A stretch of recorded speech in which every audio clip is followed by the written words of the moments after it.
अब बात करते हैं उत्तराखंड की।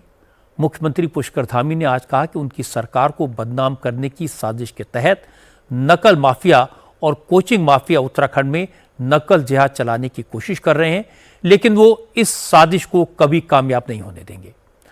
असल में 21 सितंबर को Uttarakhand subordinate service selection commission का एग्जाम पेपर लीक हो गया था।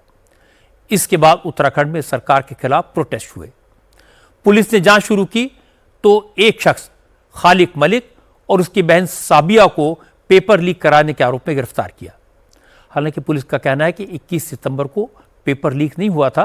खालिक ने एग्जाम पेपर के 12 क्वेश्चन की फोटो खींचकर अपनी बहन को भेजे थे और उसकी बहन ने ये क्वेश्चन असिस्टेंट प्रोफेसर सुमन के पास सॉल्व करने के लिए भेजे थे। जब एग्जाम चल ही रहा था तभी पेपर लीक होने की खबर फैल गई और पुलिस भी तुरंत एक्टिव हो गई और इसके बाद खालिक और उसकी बहन को अरेस्ट कर लिया गया।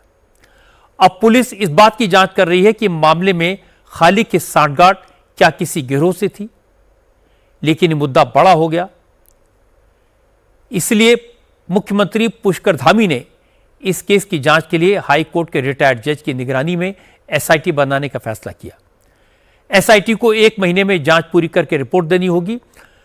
उत्तराखंड के मुख्य सचिव आनंद बर्धन ने सबऑर्डिनेट सर्विस सिलेक्शन कमीशन से गुजारिश की है कि एसआईटी जांच पूरी होने तक वो 21 सितंबर पूर्व एग्जाम के बारे में कोई फैसला न ले।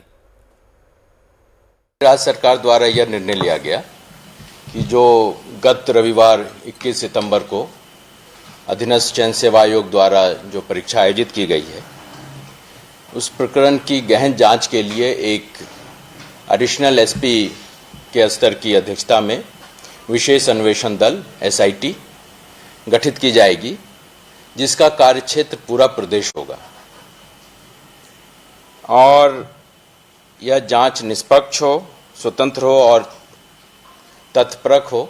इसके लिए यह भी निर्णय लिया गया है कि यह एसआईटी माननीय उच्च न्यायालय के सेवानिवृत्त माननीय न्यायाधीश के टोटल सुपरविजन में कार्य करेगी। जो लूपहोल्स या जो भी लर्निंग लेसन्स आए हैं उस पे आयोग अपना काम कर रहा है कि जैसे जो भी हमें पता चला या जो भी जानकारी हुई, जो भी हमें सीख मिली, उन सीख से हमने आयोग से रिक्वेस्ट किया है कि आगे आने वाले परीक्षाओं में यह सुनिश्चित किया जाए कि वो लूपहोल्स, वो कमियां ना रहे। सबसे इम्पॉर्टेंट है सरकार के लिए कि हम लोग भी अभिभावक हैं, हमारे छात्रों का, हमारे अभ्यर्थियों का विश्वसनीयता वो उस पर बनी रहे हमारे सिस्टम पे।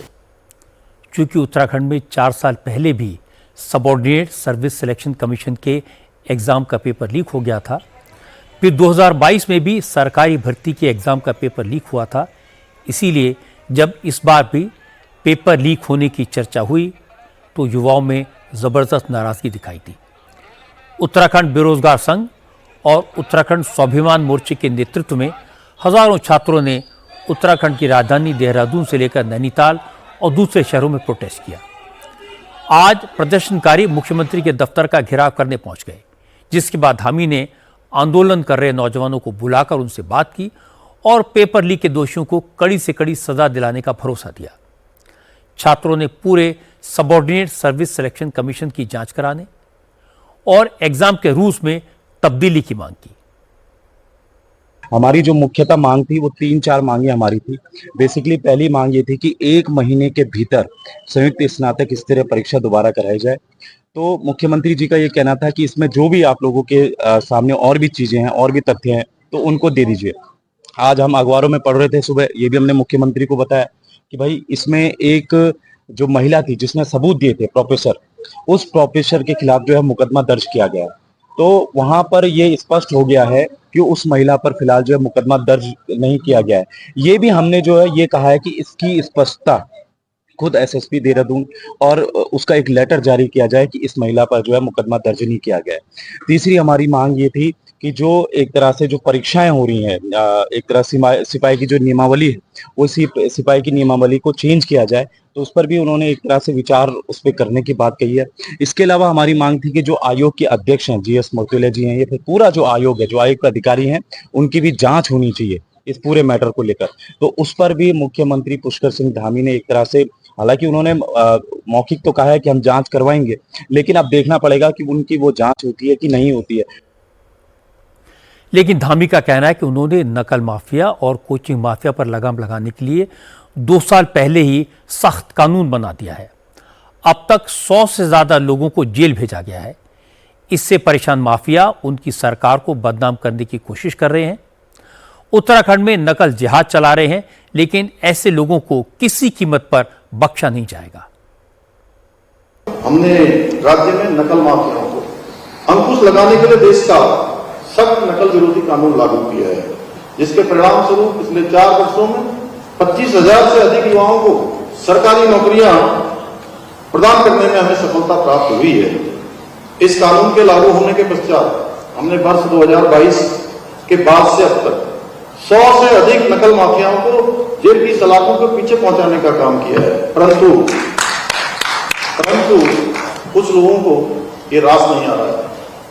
आज हमारे युवा नौकरियों में अवसर पा रहे हैं, इसलिए युवाओं के भविष्य को अंधकार में धकेलने के लिए संगठित होकर पेपर लीक कराने के षड्यंत्र रचे जा रहे हैं।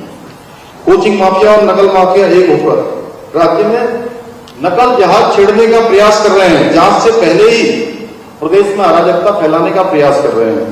लेकिन मैं आप सभी उन सभी नकल माफियाओं को, उन जिहादियों को बता देना चाहता हूं कि हमारी सरकार राज्य में नकल माफियाओं को जब तक मिट्टी में नहीं मिला देगी तब तक हम कैंसिल नहीं करेंगे। आज उत्तराखंड में जो केस पकड़ा गया वो पेपर लीक का कम, इम्तिहान में नकल कराने का मामला ज्यादा लगता है, क्योंकि सोशल मीडिया पर अफवाह तेजी से फैलती है, राय का पहाड़ बन जाता है। इस केस में इन्वॉल्व भाई बहन मुस्लिम हैं, इसलिए इसे नकल जिहाद का नाम मिल गया। यह बात सही है कि उत्तराखंड में पहले भी कई बार पेपर लीक के केसेस हुए हैं, और यह भी सही है कि 2 साल पहले पुष्कर धामी ने कानून बनाया, पेपर लीक करने वाली माफिया के खिलाफ सख्त एक्शन लिया, उसका असर दिखाई दे रहा है। और आज का मामला तो अफवाहों की वजह से इतना बड़ा बना।